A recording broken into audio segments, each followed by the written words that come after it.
Bismillahirrahmanirrahim. Assalamualaikum warahmatullahi wabarakatuh. Bapak-bapak, ibu-ibu, mas-mas, mbak-mbak, khususnya adik-adikku sekalian yang dirahmati Allah dimanapun Anda berada. Kembali di IIP Channel bersama saya, IIP Wijayanto. Kali ini kita akan membahas tema 3 cara mantan melupakanmu. Ya, jadi ketika mantan menginginkan untuk berpisah, maka dia akan berusaha untuk melupakan kita. Ada 3 cara ya, yang paling sering orang lakukan untuk melupakan seseorang yang pernah ia cintai.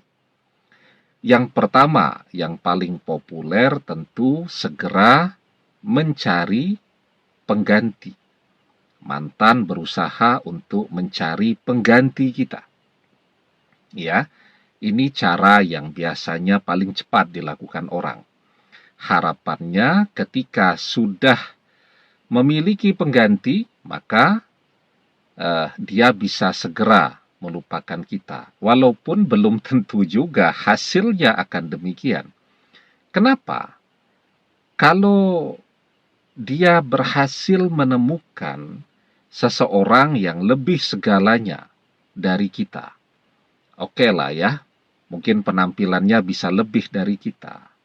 Tetapi kan sangat sulit ya, mencari, menemukan seseorang yang melebihi kita dalam hal mencintai, menyayangi, dan setia. Nah, itu yang paling sulit. Mungkin pengganti kita itu, dia lebih kaya, lebih muda, lebih ganteng, atau lebih cantik. Tetapi, apakah dia bisa setia kepada mantan? Padahal orang tambah ganteng, tambah cantik, godaannya tambah banyak.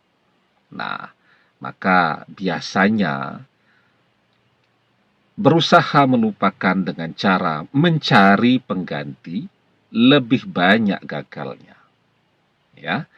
Kemudian cara yang kedua, menjauhi. Menjauhi itu termasuk juga memblokir media sosial kita, memblokir nomor telepon kita, ya. Pura-pura tidak mengenali kita, selalu menghindar ketemu kita, dan seterusnya. Ya. Tetapi juga biasanya tidak lama rasa rindu itu akan muncul kembali di dalam hati dan pikirannya. Ya, dia berusaha menjauhi kita, berusaha tidak ketemu. Tetapi di dalam pikirannya selalu muncul pertanyaan, sekarang kita bagaimana? Penampilan kita seperti apa?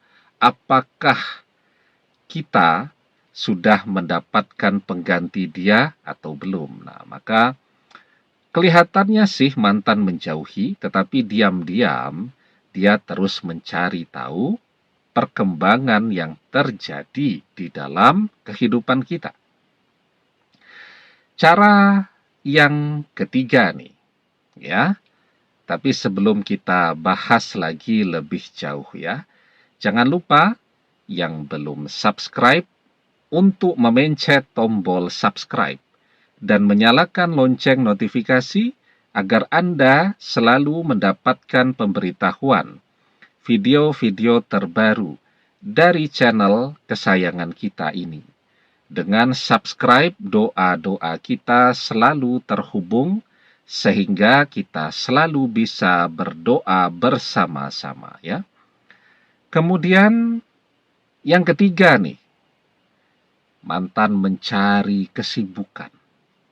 Sesibuk mungkin agar tidak kepikiran kita lagi.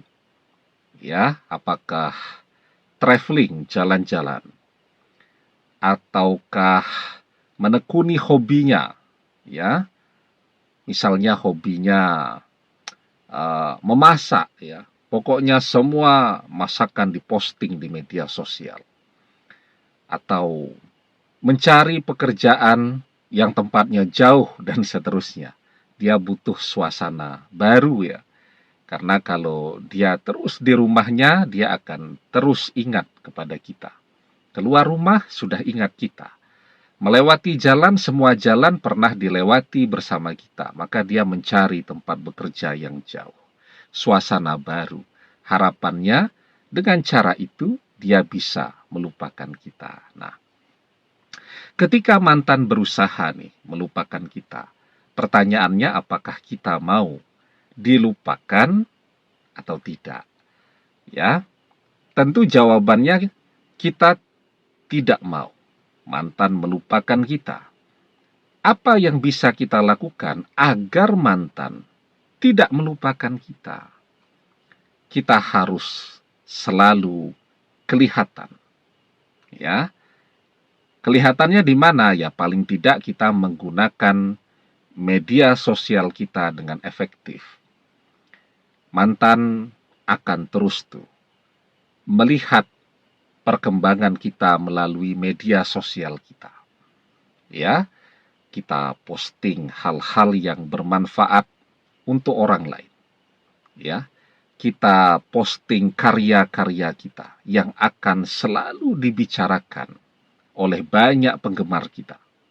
Ya, karena dengan cara itu, ketika semua orang membicarakan karya-karya kita yang hebat, yang bermanfaat, maka bagaimana mantan bisa melupakan kita? Biarpun dia jauh, teman kerjanya cerita, itu ada lagu terbaru ya di channel YouTube.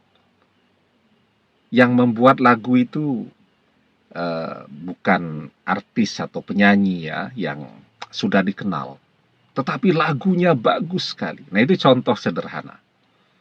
Ya, atau ada buku novel terbaru. Bagus sekali. Penulisnya si ini. Ya, novelnya itu sangat menyentuh hati. Orang membaca novel itu sampai menangis misal begitu. Nah, kita tentu bisa berkarya dengan apapun yang kita miliki ya. Yang bisa memasak, bisa berkarya.